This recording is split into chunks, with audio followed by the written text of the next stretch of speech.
Welcome to Seesaw's 12 Days of Christmas. Gifting you guests this holiday season. On the second day of Christmas, Seesaw gave to me Arevya and accessible gaming.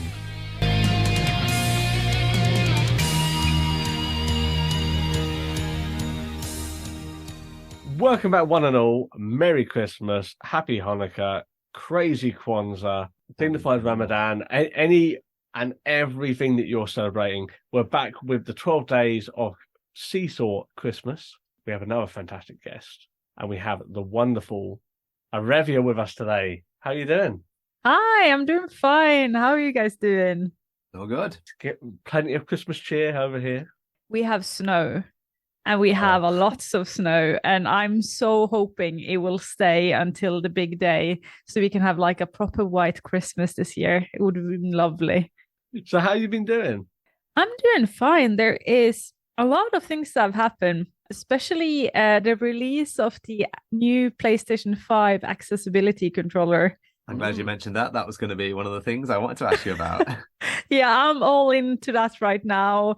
Filming my content, making all the TikToks, making everything. So I'm having a blast of a time. So just briefly, how are you finding it? So far, I am finding it fun. I haven't gotten, like, when I talk to you guys, that I haven't gotten to test it with, like, too much. So far, I'm just in, this is fun, this is new. I'm like a kid in a candy shop kind of thing. But I'm looking forward to do it for some more weeks so that I can actually find out, like, where does it work? Where can I break it? I saw somebody on my comment section asked, like, because you can take off on and off the buttons and they are magnetics. And they were just like, but what if you rage quit? So now I want to make a video where I rage quit with the controller to see like how much does it actually hold on? Like how much force can it take compared to a normal controller? Yeah. So I will find its breaking point. I will find the negative things one day. So another thing that I've seen you did recently, and I watched a stream of it, you cosplayed as Princess Peach playing Super Mario Wonder. Yes. Which was incredible. I really enjoyed it. I was so glad to hear that. You put in a lot of effort into that cosplay as well. Like that was really good. How did that come up? So the thing is that I have been like in love with Princess Peach for years. Like I don't know what it is, but like you know how especially little girls, it's just like I want to grow up and be a princess. And I saw Princess Peach when I was a kid, and she had a big puffy pink dress, and I was just like, I want to be Princess Peach, and I never outgrew that. I was just like, no, there is a big puffy pink dress, and I was just like, I want to be that. And I've always been fascinated about cosplay, and I have so many friends that does cosplay, and they are so good, and a lot of people in my community does cosplay. So last year I had like where you can like gift money for a gift for me, the streamer. And then my community raised the money to getting me this cosplay. And I ordered it, and I was just like, okay, but then I have to give something back, of course, like, thank you so much for doing this. And I have now 3 streams where I dress up as Princess Peach and we play Super Mario Wonders, and it's such a good success. It's been so much fun. I'm trying to like learn all the like Princess Peach phrases, and I have the wig on and the makeup, and like I can't wait until like new actual Princess Peach game comes out, and I am going to do that all over again, because there is nothing as fun as dressing up in a the dress is so big that I'm struggling turning around in my streaming room. So it's just something. I'm just like 4 years old again in a big poofy dress. I have gloves on. It's nearly impossible to play this game. I can't use my phone. I can't use my headset because of my like wig and crown and everything. And I'm having a blast of a time. I was actually going to say, like, with a new Princess Peach game, like, she like dresses up as different things. Are you going to like incorporate that? Because I think at one point she's like a ninja in like, you know what? I so want to do leather. That. Yes, I so wanted. We talked about it on stream, and I was just like, because I'm learning Japanese and I want to travel there for my honeymoon. And so I talked about it on stream, like how Princess Peach has in, I think it's Mario Odyssey, or it's one of the Mario Kart games.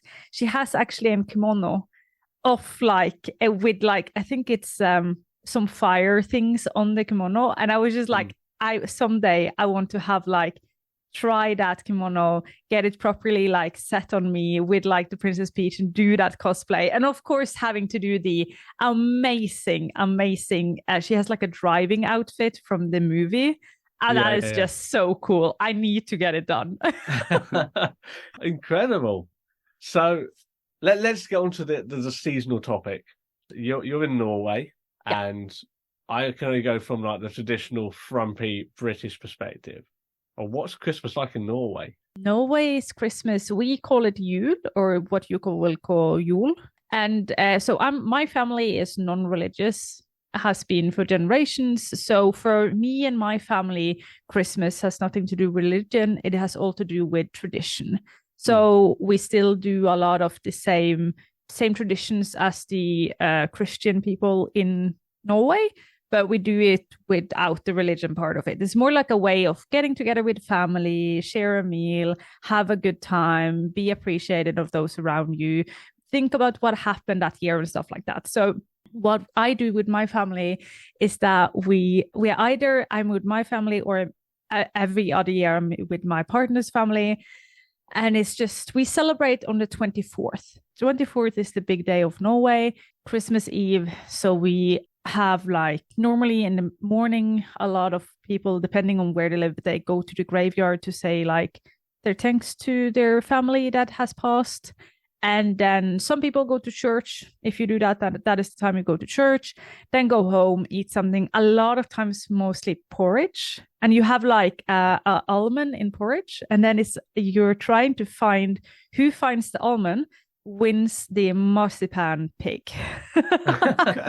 So that is a tradition of so many families. So you have like you make porridge, like rice porridge for the whole family, steaming hot. You put the almond first in hot water so it gets all white, so you can take off like the skin of the almond. And then you put it in the big pot and stir it around, and then everybody has to eat, and the one who gets the almond wins the prize. And then it's the dinner. So in Norway, we are split up in what we eat though. So you have, in my part of the country, we eat sheep or lamb, and it's like a dried lamb meat that is steamed. And then more in north of country or east of the country, you eat the pork ribs made in a really special way. And then you have quite north in the country, you eat fish made with lute. Yes, the thing you make soap out of that is deadly. For some reason, they put like fish in that and then they eat it. It's actually quite good. Do not do it if you don't know what you're doing, because you're going to kill yourself. But like that is a tradition. Me and my family, we don't eat the lamb though, but we eat reindeer boiled in milk, which makes it really, really, what do you call it? Like really good. Well, you've got to do something with the reindeer after Santa's delivered the presents. I mean, they're not going to live forever, are they? Christmas Eve, it's a little early. Right? And then it's like opening of the presents afterwards and all that jazz. So what's the New Year's tradition? How do you party it up in Norway for New Year's? I think most people party it up, yeah. I don't have actually any like traditions. It's just like be with the family. Like if we're with Christmas with my family, when New Year's with my partner's family, or the opposite, just to like see them all and say hi to everyone. But we do have is it what you guys call Boxing Day? Is that the second day of Christmas? Yes. So my family has a really, really, really weird tradition that I've never heard anybody else have for that day. Love it. And that is that we have turkey that day. So we invite the whole family and we eat turkey, but we call the turkey Oscar. And every single year, Oscar has like a new generation. So now we are Oscar the 16th. This year, this year it will be Oscar I think we are on the 22nd now. And this year he will be 5 kilos. Wow. We already bought it in. He's a big bird and he's going to... So that's a weird tradition we have. Really, really weird tradition. Nobody else. My partner came into my family and we were just like, oh, Boxing Day, welcome. We're going to have Oscar. And he looked at us and go like, what in the are you talking about? Why are you and your family so crazy? But yeah, every single Christmas we eat Oscar. Oscar the turkey. And no idea why it's called that. But I think it was one of my grandmas making a poem one year, and she called the bird Oscar. And from that day, he has forever been called Oscar. That's incredible. I'm going to start I do naming enjoy the that, bee every year now. Yes. Like I've got to make that tradition. Yes. of naming the bird. We also traditionally have turkey on Christmas Day, and this is something we brought up with Chad from Unsighted Radio. I called him out on pigs in blankets. Oh, yeah. What did USA call them? And it's like pastry wrapped sausages. Yeah. And that's not what we call them in the UK. And I'm going to say today I die that we invented them. But we have like sausages wrapped in bacon. But in Norway, do you have anything like that? Like a side dish which is a bit unusual that you might think, okay, no one else will really get this? No, we only have the main dish because so thinking about it, right? Norway used to be quite a poor country. So a lot of the things we have is like we have the seasonal vegetables of the season you can have. Like you have like the things that can stay for a long time. Yeah. So none of the side dishes in Norway are quite like we have the main dish, like the fish I told you about, like that is really weird. And we also have like fish, which we call it a graveyard salmon because it's like salmon that's been fermented. It tastes really, really good. We also, in my part of the country, has like something called smalahove. And if anybody knows Norwegian, they are going to go, no, right now. Because it's just a sheep head. You make the whole head of the sheep and you eat it. And so Norway in itself, we do hardcore food things.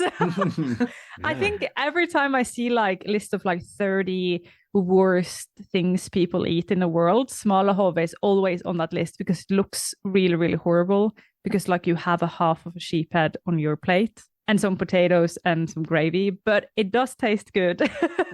Believe me or not, it does taste good.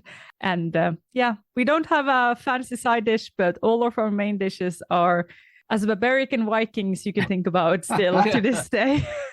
So what you got coming up in the new year? Like what's going on?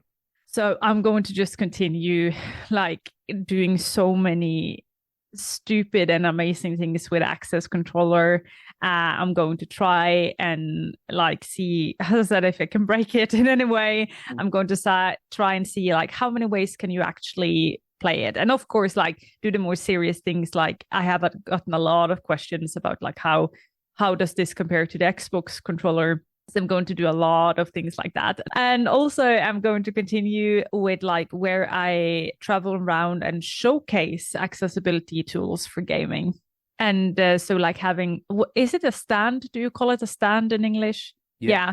You have like your roll-up banners and like you talk about accessible games. And I let people try out games that are accessible just to open people's eyes and sort of starting to understand that you can also just do it for fun. This does not need to be only for people with that need it for accessibility. We can just have fun with it. I think that's a really big, important part of it. So that is a big thing I will start doing now, having like traveling around and showcase the access controller, showcase the Xbox controller, showcase all of these different things so that people can recognize it. And if they ever are in an accident or comes in a part of their life where they end up being disabled or have a friend being disabled, they know, well, I can still game. I can still join this as everybody else. There is no problem. And that is what I hope to do. And I've been looking into 3D printing because I see that a lot of people 3D print things to add on to their controller to make it more accessible. And I want to try that. So my big goal for 2024 is to get into 3D printing so I can print all of these fancy, cool add-ons for people to try on their controllers. That's awesome. Incredible. Absolutely. And I've seen the benefit of 3D printing out there. Like, so what you need to do is get a GoFundMe or something like that. And then we'll plug that as well and like get you a really good 3D printer. Like, I should start like I have like a Ko-fi page, so maybe I should have like the Ko-fi 3D printing jar. yeah, absolutely. In every stream, just on the side somewhere. Yeah, absolutely. And we'll plug that because it sounds amazing. And like, I know personally, I would love some 3D printed stuff. Like if I can get some designs and stuff like that. You want to get your nails done, don't you? See? Yeah, get my nails done. Yeah. But it's so cool though. Like I have the Steam Deck, right? And on the Steam Deck, on the back side of the Steam Deck, you have like right 4, right 5, left 4, left 5. So you have like 2 extra buttons on the back side, so you can push in with those as well. And it makes like all of a sudden you have a use of every one of your fingers. And like, I'm just like, this is genius. Why doesn't every controller have like a 4th and a 5th? Or a L button? Because like it's just so much easier for me whenever because with my arthritis, the fingers that goes first or get problems first or infection first are the fingers I use the most, which of course are my thumb and my pointy finger, or whatever you call that in English. And those are the ones you use when you game. So if I then can start using like my little finger and ring finger, that would be genius. I just want that for my regular controller as well. It's amazing. There's so many exciting things coming up. And that's amazing, like hearing about Norwegian culture as well. So Merry Christmas to you. And Merry Christmas to you also. Happy New Year. Happy New Year. Okay, I can't speak. Well, I need time for a break. Happy New Year. There we go. And what is that in Norwegian? God jul og godt nyttår. It would take me a long time to get that, yeah. No, you tried earlier. With the Norwegian, you know this. God jul. God jul. God jul. God jul. God jul, yeah. Merry Christmas. That's Merry Christmas. And is og godt nyttår. Godt nyttår. Yeah. Yes. Practice required. I don't think I nailed that. Check. But no, we'll get you back next year because I want to hear some updates on your cosplay and how these controllers panned out for you. And if you actually break the accessible controller from PlayStation, I want to hear that as well. Great. For now, thank you very much for coming back. We appreciate it as always. Thank you so much for having me. Bye. Bye.